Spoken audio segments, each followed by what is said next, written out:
नमस्कार मित्रों, मैं हूं डॉक्टर हरिनिवास। चैनल का नाम है संस्कृत साहित्य एवं संस्कृति। रम्य रामायणी कथा में आपका स्वागत है। यमराज रणभूमि छोड़ के चले गए क्योंकि ब्रह्मा जी ने कहा कि आप इसको मार नहीं सकते हैं। अगर आप रावण को मार देंगे तो मेरा दिया हुआ वचन मिथ्या हो जाएगा, मेरा दिया हुआ वरदान मिथ्या हो जाएगा। यमराज के सामने उनकी आगे बैठे हुए मृत्यु को देख करके जो इनके सारे योद्धा थे, मारीच वगैरह, वो भाग गए थे। अब रावण ने अपने विजय की घोषणा कर दी है क्योंकि रणभूमि छोड़ दी है यमराज ने। ऐसे में फिर से वो सारे योद्धा उसके पुष्पक विमान पे विराजमान हो जाते हैं और उन सब को लेकर के रावण जो है प्रस्थान करता है रसातल की ओर, क्योंकि उसको वरुण पे दिग्विजय प्राप्त करनी है। आप ध्यान दें तो यहाँ आने से पहले भी वो रसातल ही जा रहा था, लेकिन वो तो नारद मुनि ने ये कहा था कि आप क्या इन सब से लड़ रहे हो, आपको लड़ना है तो आपको जाकर के यमराज से लड़ना चाहिए। क्योंकि नारद मुनि को इसमें रस था कि कौन अधिक श्रेष्ठ है। यानी एक तरफ यमराज जो मृत्यु के देवता हैं, सारा संसार जिनके बस में है, देवता भी जिनके बस में है, और एक तरफ जिसको ब्रह्मा ने वरदान दिया ऐसा ही है रावण। तो दोनों के बीच में क्या होगा ये उन्हें देखना था, तो उन्होंने वहाँ भेज दिया। देख भी लिया उनने जो कुछ देखना था। तो वो अपने सैनिकों के साथ रसातल में जाकर के पहुंचता है। महर्षि वाल्मीकि वर्णन करते हैं, ततो रसातलम रक्षा प्रविष्ठा पैशाम निधिम दैत्यो रगगणाध्युष्टम वरुणेन सुरक्षितम। यहाँ के राजा वरुण हैं, वहाँ जाकर के पहुँच के भोगवती नाम की नगरी है, वासुकी वहाँ का राजा है, वासुकी वहाँ पे राज्य किया करता है। निवात कवच नाम के जो दैत्य हैं उनसे रावण का युद्ध शुरू हुआ। देखिए, ये जो निवात कवच हैं इनका भी वैशिष्ट्य यह है कि इन दैत्यों को युद्ध में कोई पराजित नहीं कर सकता है। इस प्रकार के वरदान इनके पास है।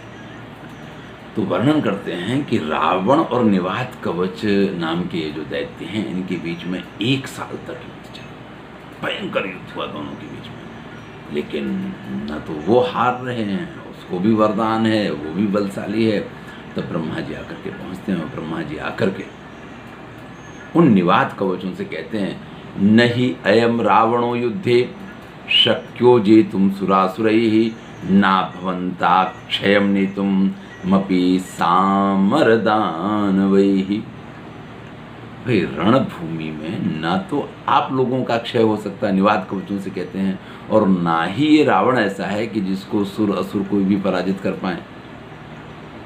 तो आप दोनों की टक्कर तो किस प्रकार की हो गई है कि लड़ते रहो, वर्षों गुजर जाएंगे लेकिन इसका कोई परिणाम नहीं आने वाला है।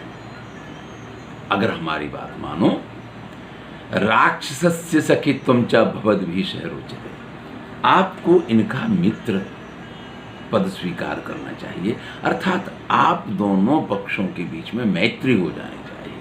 ततो अग्निसाक्षिकं सख्यं कृतवान् तत्र रावणः निवात कवचे सार्धं प्रीतमान भवस्तदा।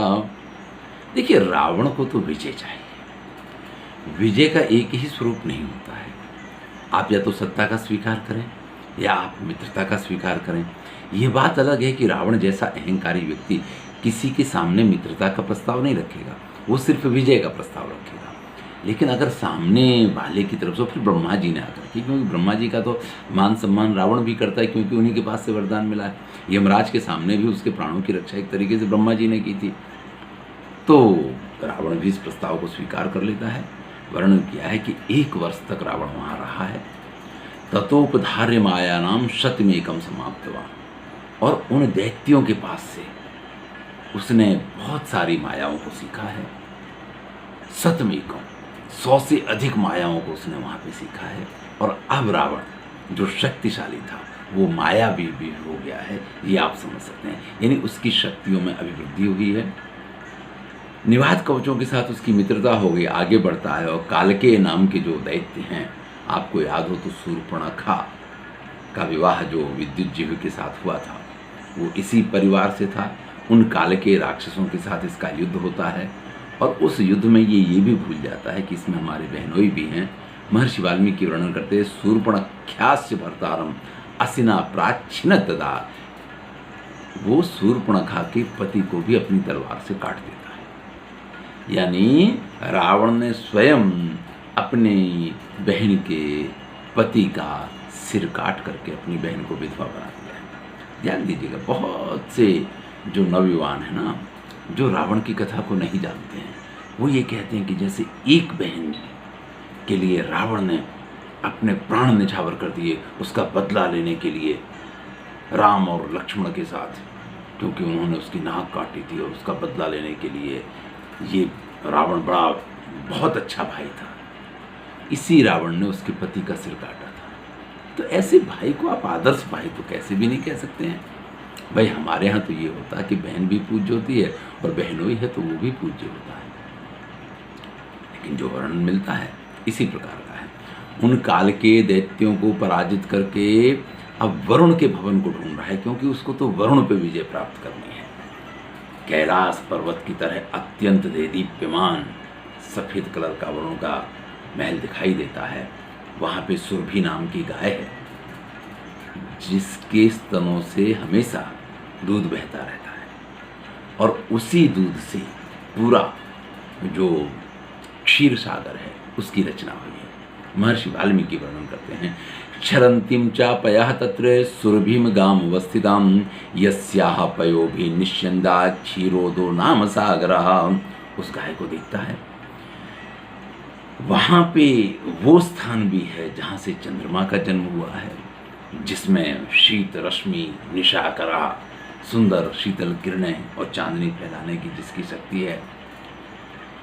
अमृतम यत्र चोत्पन्ना, और जहाँ से अमृत का जन्म हुआ।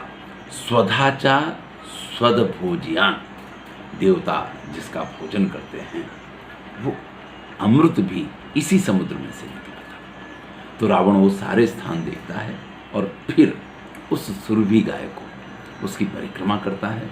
महर्षि वाल्मीकि ने कहा है, याम ब्रुवंती नरालोके सुरभि में नाम नामतः। इस संसार में लोग जिसको सुरभि के नाम से जानते हैं, सुरभि के नाम से बुलाते हैं, प्रदक्षिणम तुताम कृत्वा रावणा परमाद्रुताम। अत्यंत शीघ्रतापूर्वक रावण ने उसकी परिक्रमा की है। प्रविवेश महाघोरम गुप्तम बहुविधे बले, और फिर उस वरुण के नगर में प्रवेश किया है। वहाँ उसका जो द्वारपाल हैं, जो वहाँ के रक्षक हैं, उनके साथ युद्ध हुआ है।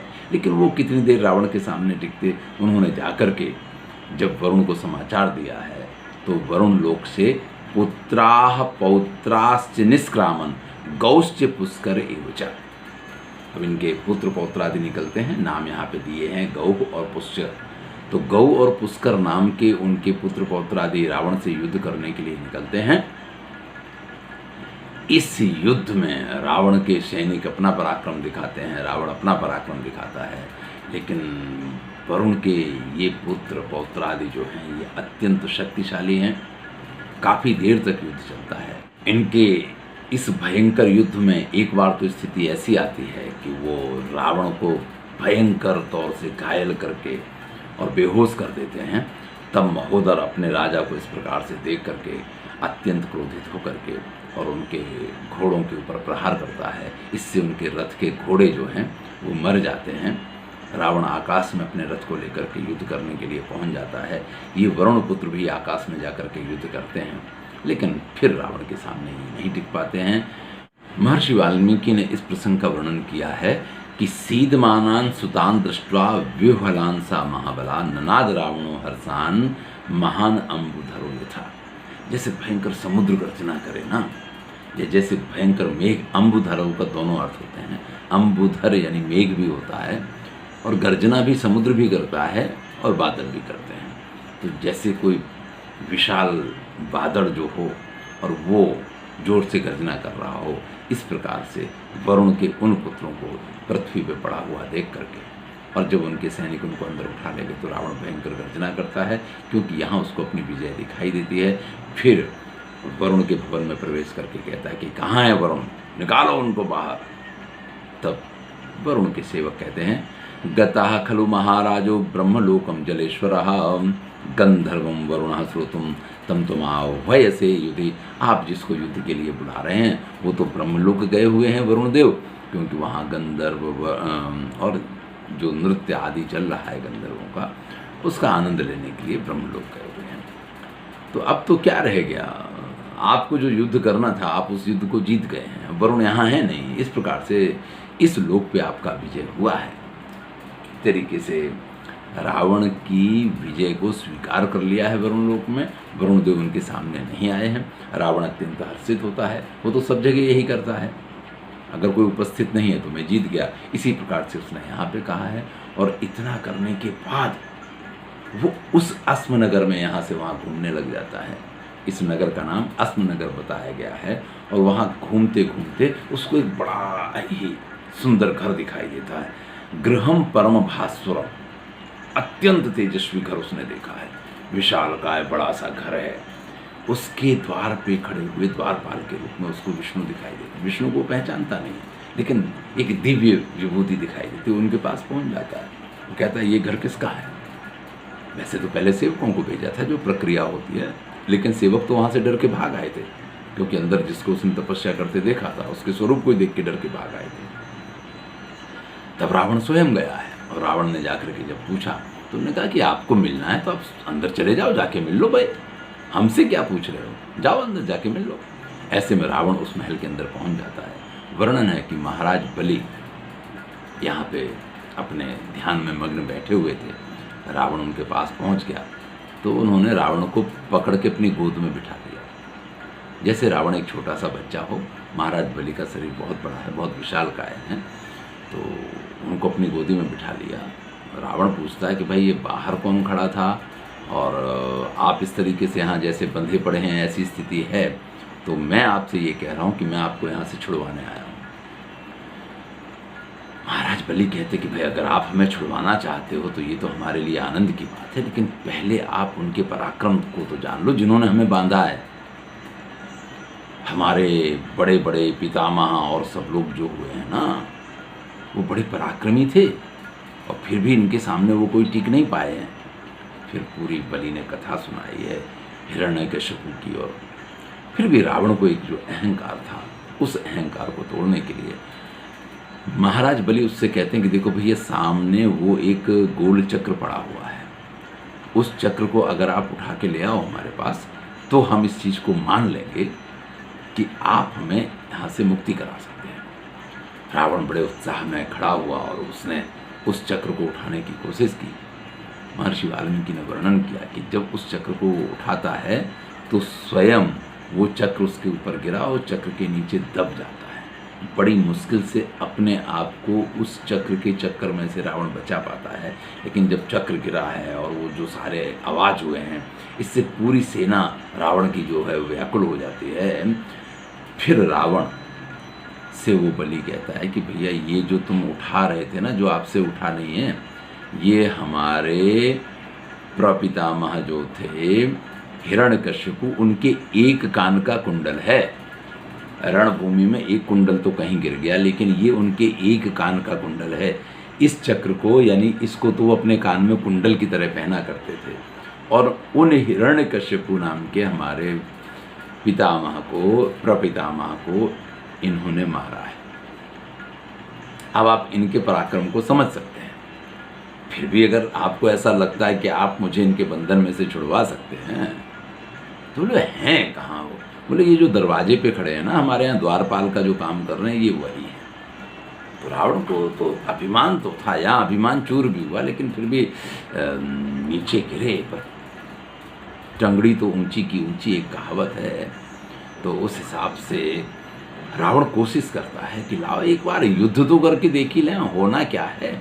लेकिन जब वो बाहर आते हैं तो द्वारपाल वहाँ से अंतर्ध्यान हो जाते हैं, यानी भगवान विष्णु समझ लेते हैं कि इस समय इसके साथ युद्ध का कोई मतलब नहीं है, क्योंकि ये वरदान है इसको, और अभी इसका समय नहीं आया है। और जब वहाँ उनको वो नहीं पाता है तो प्रसन्न होकर के हम यहाँ भी जीत गए हैं, इस प्रकार के अभिमान के साथ वहाँ से रावण निकल आता है। इस प्रकार से रावण ने पाताल लोक पे विजय प्राप्त की है, जहाँ महाराज बलि के सामने उसका मानभंग भी हुआ है। इस प्रकार की कथा, ये जो बलि वाली कथा है, ये प्रक्षिप्त है, ये कुछ रचनाओं में पाई जाती है। धन्यवाद। आगे की कथा अगले वीडियो में सुनेंगे। मैं हूँ डॉक्टर हरिनिवास और चैनल का नाम है संस्कृत साहित्य एवं संस्कृति। रम्या रामायणी कथा चल रही है, आनंद लीजिए, मित्रों के साथ शेयर कीजिए।